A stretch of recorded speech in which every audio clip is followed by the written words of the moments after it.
Buongiorno a tutti da Xmax, qui con voi c'è Alessio e finalmente vi mostro il nuovo devlog sul mio gioco, Board of the Dragon. Dico finalmente perché erano vari mesi che non mostravo nulla, ma finalmente sono riuscito a sistemare un po' tutto quanto e adesso dovrebbe essere apprezzabile. Sto puntando a utilizzare solamente controlli da joypad, da controller, quindi per renderlo anche eventualmente supportato anche da console. Come vediamo l'ambientazione pian piano sta crescendo, sta aggiungendo sempre più modelli, questo perché piano piano sto cercando di rendere il tutto sempre più vario e carino, almeno ci sto provando.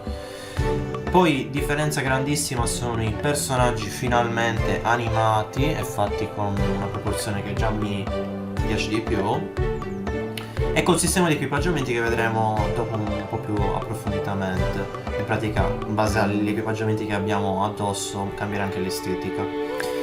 Ma vediamo subito che i dialoghi sono stati modificati in modo tale da effettivamente risultare importanti per la trama, così che in pratica ci siano degli eventi legati alle scelte che noi facciamo.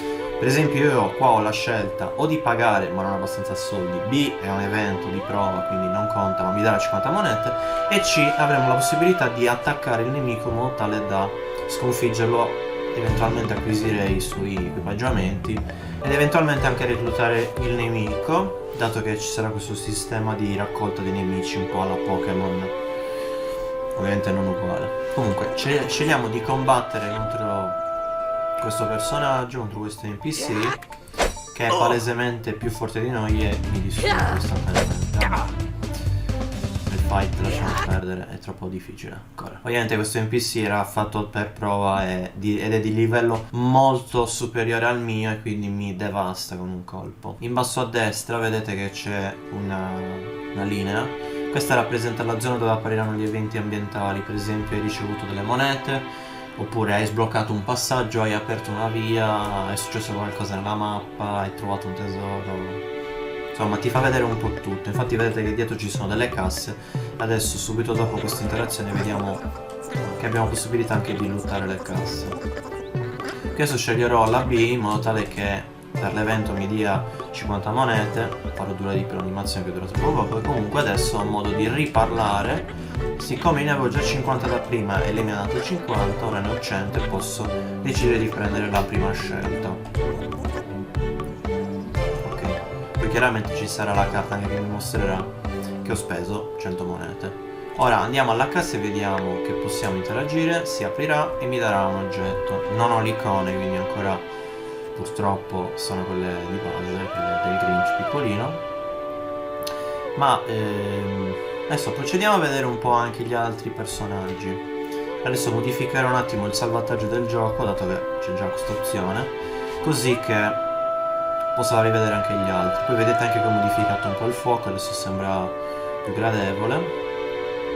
Ok, ora che ho modificato il mio salvataggio, adesso andando in combattimento contro questo combattimento di prova, che sarà un granchietto e un lupo, avremo tutti e quattro i personaggi del team, che non so se l'avevo già citato nei vecchi video, ma in teoria sono già supportati dal multiplayer, nel senso che noi collegando 4 controller allo stesso computer o console o tramite parsec avremo modo di giocare con i nostri amici.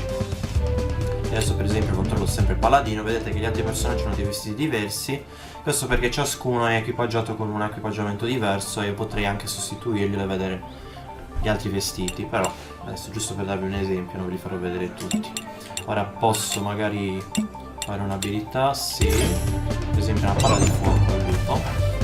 Ok, ora non posso controllare gli altri personaggi perché ovviamente sono collegati a degli altri controller che non ci sono, però potete sentire comunque che ho aggiunto vari suoni ambientali, come per esempio il suono dei uccellini, comunque i suoni dei danni, degli attacchi dei player e quant'altro, oltre a tutte le animazioni di combattimento, perché ogni personaggio in base all'arma che è equipaggiata farà un'animazione diversa.